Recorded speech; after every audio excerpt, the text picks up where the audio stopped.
வணக்கம். சக்தி விநாயகர் சேனல் வழியாக உங்களை சந்திப்பதில் மிக்க மகிழ்ச்சி. ஜெகதீஸ்வரனின் அன்பு நேயர்களுக்கு என் அன்பான வணக்கங்கள். நம்ம இந்த காணொலியில என்ன பார்க்க போறோம்னு பாத்தீங்கன்னா, சூரியன் சனி சேர்க்கையினால ஏற்படக்கூடிய மாற்றங்கள் என்ன, தனுசு ராசிக்கு எப்படி இருக்கும் இந்த 30 நாள் அப்படின்னு சொல்லி நம்ம பார்க்க போறோம். பொதுவாகவே சனி சூரியன் ஒரு வருடத்துக்கு ஒரு முறை, அதாவது ஒரு மாதம் மட்டும் பாத்தீங்கன்னா சனி சூரியன் சேர்க்கை. ஏன் சனி சூரியனால பலன் நம்ம சொல்றோம் அப்படின்னு பாத்தீங்கன்னா, எப்பவுமே சனிக்கு ஆகாத கிரகம் சூரியன், சூரியனுக்கு ஆகாத கிரகம் எதுன்னா சனி பகவான். சனி இருள் அடைஞ்ச ஒளி இல்லாத கிரகம், சூரியன் ஒளி உள்ள கிரகம். எப்பவுமே இருட்டுக்கு ஆப்போசிட் வெளிச்சம், வெளிச்சத்துக்கு ஆப்போசிட் இருட்டு. இந்த இருட்டுக்கு வெளிச்சுக்கு ஆகாது. அப்படி இருக்கும் பொழுது கும்பராசியில பிப்ரவரி மாதம் 14ஆம் தேதி அன்னைக்கு சூரிய பகவான் கும்பராசிக்கு வராது. அந்த கும்பராசிக்கு வரும் பொழுது சனி தன்னுடைய சொந்த வீட்டுல இருக்காரு. அப்படி இருக்கும் பொழுது சூரியன் வரும் பொழுது உங்க ராசிக்கு 9வது வீட்டுக்கான அதிபதி உங்க ராசிக்கு 3வது இடத்துக்கு வராது, சகோதர ஸ்தானத்துக்கு வராது. ஆல்ரெடி சனி அந்த ராசியில இருக்காரு, கும்பராசியில இருக்காரு. 9 குடையவன் சூரியன் வராது. அப்படி 9 குடையவன் சூரியன் வரும் பொழுது 9ஆம் இடமான தந்தைக்கு பார்த்துட்டீங்கன்னா உடல் ஆரோக்கியத்துல கவனமா இருக்கணும். உங்க 9 குடைய அதிபதி சூரியன் தனுசு ராசி பொறுத்தளவு தந்தைக்கு யோகக்காரகன். அது சனியோட சேர்க்கை பெறும் பொழுது பேடைகள் கொடுக்கறதுக்கான வாய்ப்புகள் அதிகம். தந்தைக்கு மருத்துவ செலவுகள் வர்றதுக்கு வாய்ப்புகள் அமையும். அதனால நீங்க என்ன பண்ணணும்னா, உங்களுடைய தந்தைகளுக்கு உடல் ஆரோக்கியத்துல கவனம் செலுத்தணும்.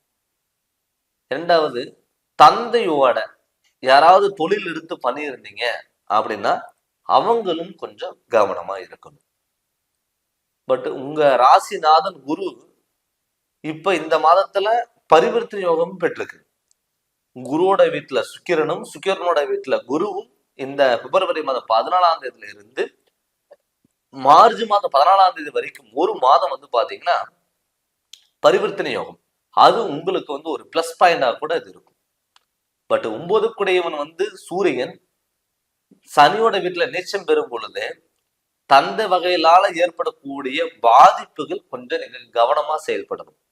தந்தை வகையில உறவு முறைகளா இருக்கட்டும், சகோதர ஸ்தானமா இருக்கட்டும், இல்ல தந்தையினோட செயல்பாடுகளா இருக்கட்டும், எந்த ஒரு விஷயமா இருந்தாலும் நீங்க தனுசு ராசி பொறுத்தளவுல விட்டு கொடுத்துட்டு போறது ரொம்ப ரொம்ப சிறப்பு. எடுத்த கவுத்த முடிச்சும் அப்படிங்கிறது நீங்க இருக்கக்கூடாது. நிதானமா செயல்பட்டால் நீங்க இந்த மாதம் தொட்டது எல்லாமே பொன்னாக மாறக்கூடிய ஒரு காலகட்டத்துல நீங்க இருக்கீங்க. அதனால அவசர முடிவுகளும் அவசர செயல்பாடுகளும் முடிஞ்ச அளவுக்கு நீங்க தவிர்த்துக்கிறது ரொம்ப சிறப்பு. என்ன கேட்டீங்கன்னா, உங்க ராசிக்கு 4ஆம் இடத்துல, அதாவது 4ஆம் இடத்துல பாத்தீங்கன்னா சுக்கிரன் இருக்காரு. சுக்கிரன் உச்சம் பெறாரு மீன ராசியில. இப்ப 5ல செவ்வாயோட வீட்டுல பாத்தீங்கன்னா எந்த ஒரு கிரகம் இல்லை. அப்ப 6ஆம் இடத்துல பாத்தீங்கன்னா உங்க ராசிநாதன் இருக்காரு. அது மாரகாதிபதியில மறைஞ்சிட்டாரு. அப்படி மாரகாதிபதியில மறைஞ்சாலும் கூட உங்களுக்கு நல்லது பண்ணுவாரான்னு பாத்தீங்கன்னா ஓரளவுக்கு நல்லது பண்றதுக்கான வாய்ப்புகள். பூர்வீகத்தினால சில தடங்களும் தாமதங்களும் பிரச்சனைகளும் வர்றதுக்கு வாய்ப்புகள் அதிகம். இடம் மாற்றங்கள் இந்த தனுசு ராசி பொறுத்தளவுல தெய்வத்தினோட வழிபாடுகள் உங்களுக்கு இந்த மாதம் அதிகமான ஒரு வாய்ப்புகளா இருக்கும். வெளியூர் பயணங்கள், வெளிநாடு பயணங்கள், தூர தேசங்கள், இது மாதிரி போறதுக்கான பயணங்கள் உங்களுக்கு நன்மைகள் கொடுக்கும்.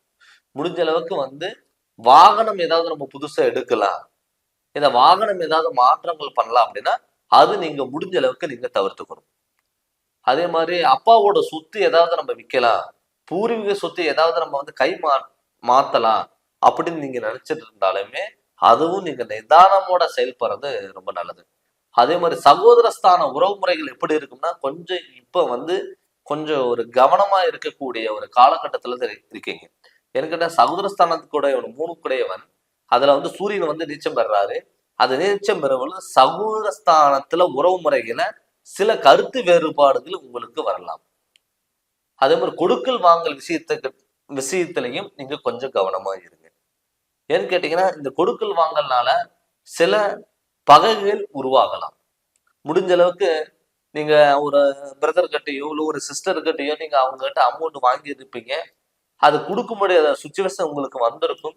அது அவங்க கேட்க வரும்போது நம்ம வந்து கொஞ்சம் மனக்கசப்புகள் வர்றதுக்கான பாதிப்புகள் அதிகம்.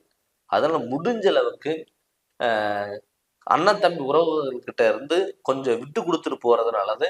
நிதானமான பேச்சு கண்டிப்பா இந்த மாதம் உங்களுக்கு இருக்கணும். நீங்க அவசரப்பட்டு ஒரு விஷயம் நீங்க பண்ணும் பொழுது அது ஆப்போசிட்டா மாறதுக்கான வாய்ப்புகள் அதிகம். அதே மாதிரி கடன் வாங்கக்கூடிய ஒரு சுச்சுவேஷன் வந்துடும். சார் எங்க அப்பா கடன் வாங்கி வச்சுட்டு போயிட்டாரு, என்னால அது கட்டவே முடியல. நான் வந்து ஒரு கடன் கட்டுறதுக்கு புது கடன் வாங்கி கட்டிட்டு இருக்கேன் அப்படின்னு நினைச்சவங்களுக்கும் அவங்களும் நீங்க கொஞ்சம் வந்து பாத்தீங்கன்னா அகல்கால் வைக்காம கொஞ்சம் கவனமா பார்த்துக்கணும். நம்ம ரொம்ப கடன் வாங்கி ரொம்ப ஆடம்பரங்கள் ஏதாவது நம்ம பண்ணிடலாம் அப்படின்னா அதுவும் நீங்க முடிஞ்ச அளவுக்கு நீங்க தவிர்த்துக்கணும். அப்படி தவிர்த்துக்கிட்டாவே உங்களுக்கு பெரிய பாதிப்புகள் தொந்தரவுகள் எதுவுமே வராது. பட் உங்க ராசிக்கு 4ஆம் இடத்துல சுக்கிரன் உச்சம் பெறனால சுப விரயங்கள் ஏதாவது நீங்க பண்ணுங்க. சுப விரயங்கள் என்னதுங்க சார்? எனக்கு திருமண யோகம். இப்ப முனக்குடையவன் வந்து சனி சூரியன் இருக்கனால திருமண யோகத்துக்கு நமக்கு பாதிக்குமா அப்படின்னு வந்து பாத்தீங்கன்னா கண்டிப்பா பாதிக்காது. அதனால சுப விரயங்கள் ஏதாவது நீங்க பண்ணுங்க. சார் வீடு கட்டலாம் நீங்க நினைச்சீங்கன்னா தாராளமா நீங்க வீடு கட்ட வேண்டிய ஒரு அமைப்பு உங்களுக்கு கண்டிப்பா இருக்கு. ஏன்னு கேட்டீங்கன்னா உங்க ராசிக்கு 12க்கு உடையவன் செவ்வாய் இருக்காரு. அந்த செவ்வாய் வந்து உங்களுக்கு வந்து மண் சார்ந்த விஷயங்கள் எல்லாம் உங்களுக்கு நல்லது பண்ணுவாரு. அந்த 12க்கு உடையவன் வந்து குரு உங்க ராசிநாதரே குரு உங்க 12ஆம் இடத்துல விரயஸ்தானத்துல இருக்கிறதுனால கண்டிப்பா நீங்க சுப விரயம் நீங்க பண்ணும் பொழுது ஹாஸ்பிட்டல்ல சில விரயங்கள் நீங்க முடிஞ்சளவுக்கு நீங்க தவிர்த்துக்கலாம். நிறைய பேர் வீடு கட்டிட்டு இருப்பாங்க. பாதியில நிக்கக்கூடிய ஒரு சுச்சுவேஷனுங்கிறது உங்களுக்கு வந்திருக்கும். சார் நான் அந்த வீடு கட்டிட்டு இருந்தேன். ஒரு சின்ன ப்ராப்ளம்னால அப்படியே வீடு வந்து நின்றுச்சுங்க. கையில பணம் இருந்து என்னால கட்ட முடியல. வீடு கட்டுறதுக்கு நான் லோனுக்கு அப்ளை பண்ண லோன் கிடைக்கல. அப்படின்னு நினைச்சவங்களுக்கு கூட கட்டாயம் இப்ப உங்களுக்கு நீங்க அதுக்கான ஸ்டெப் எடுக்கும் பொழுது கண்டிப்பா நடக்கும். திடீர் அதிர்ஷ்டங்கள் உங்களை தேடி வரும். குழப்பங்கள் இருந்து கொஞ்சம் விடுபடுவீங்க. இதுக்கு முன்னாடி வந்து பார்த்துட்டீங்கன்னா ஒரு சின்ன விஷயமா எடுத்தாலும் குழப்பங்கள், தடுமாற்றம், பிரச்சனைகள் இது பண்ணலாமா வேண்டாமா, இது இந்த விஷயத்துக்கு நம்ம போகலாமா அப்படின்னு பல குழப்பத்திலேயே உங்களை சூழ்ந்திருக்கும். சில டயத்துல வந்து நீங்க யார் நம்பி போனீங்களோ அவங்க உங்களை அமர்த்தக்கூடிய ஒரு சுச்சுவேஷன் வந்திருக்கும். அவங்களுக்கெல்லாம் இது வந்து உங்களுக்கு சாதகமான ஒரு மாதமா கண்டிப்பா இருக்கும். அதே மாதிரி திருமணங்கிறது தாராளமா நீங்க வந்து இப்ப விரயஸ்தானத்துல வந்து குரு பாக்கறதுனால சுப விரயங்களா நீங்க மாத்திக்கலாம். அதனால திருமண யோகம்ங்கிறது கண்டிப்பா உங்களுக்கு அமையும். அது மாதிரி திருமணத்து யோகத்துல நீங்க வந்து ஒரு ஹாஸ்பிட்டல் செலவு வராம தவிர்த்துக்கலாம். நீங்க வந்து ஒரு அமௌண்ட் போட்டு ஒரு திருமணம் பண்ணும் பொழுது உங்களுக்கு வந்து சகோதரஸ்தானத்துக்கோ இல்ல தந்தை வகைகளுக்கோ தாய் வகைகளுக்கோ வர்ற மருத்துவ செலவுகள் எல்லாம் வந்து நீங்க குறைச்சிக்கலாம். அதனால முடிஞ்ச அளவுக்கு சுப விரயங்கள் நீங்க மாத்தும் பொழுது ஹாஸ்பிட்டல் சில விரயங்கள் கொஞ்சம் தவிர்த்துக்கலாம். அதனால நீங்க என்ன பண்றீங்கன்னா முடிஞ்ச அளவுக்கு நீங்க உங்களுடைய நிதானமா செயல்படுங்க. எல்லாமே சக்சஸ்ஃபுல்லா உங்களுக்கு அமையும். பட் இது வந்து கிரகநிலைகளோட கோச்சாரம். இந்த பிப்ரவரி மாதத்துல 14ஆம் தேதியில இருந்து மார்ச் மாதம் 14ஆம் தேதி 30 நாள் வரைக்கும். இது அந்த சூரியன் சனி சேர்க்கை பெறனால. இதே உங்க சுயஜாதகத்துல சூரியன் சனி நல்ல இடத்துல இருந்தது அப்படின்னா எந்த ஒரு பாதிப்புமே வராது. உங்களுக்கு நல்லது நடக்கும். அதனால உங்களுடைய சுய ஜாதகத்துல அந்த சூரியன் சனி நமக்கு யோகக்காரங்களா இருக்காங்களா அப்படின்னு சொல்லிட்டு உங்களுடைய ஜோதிடர்களை கேட்டு தெரிஞ்சு அதனோட வழியில் நீங்க போங்க. நீங்க என்கிட்ட நீங்க ஜாதகம் பார்க்கணும்னு சொல்லி விருப்பப்பட்டீங்கன்னா என்னுடைய ஃபோன் நம்பருக்கு ஃபோன் பண்ணி கன்சல்டிங் வாங்குங்க. கண்டிப்பா உங்களுக்கு நல்ல விளக்கங்கிறது நான் தரேங்க. இந்த சேனல் நீங்க ஃபர்ஸ்ட் டைம் பார்க்குற மாதிரி இருந்தா சப்ஸ்கிரைப் பண்ணுங்க, பெல் பட்டனை டச் பண்ணுங்க, உங்க நண்பர்களுக்கும் ஷேர் பண்ணுங்க. நன்றி, வணக்கம்.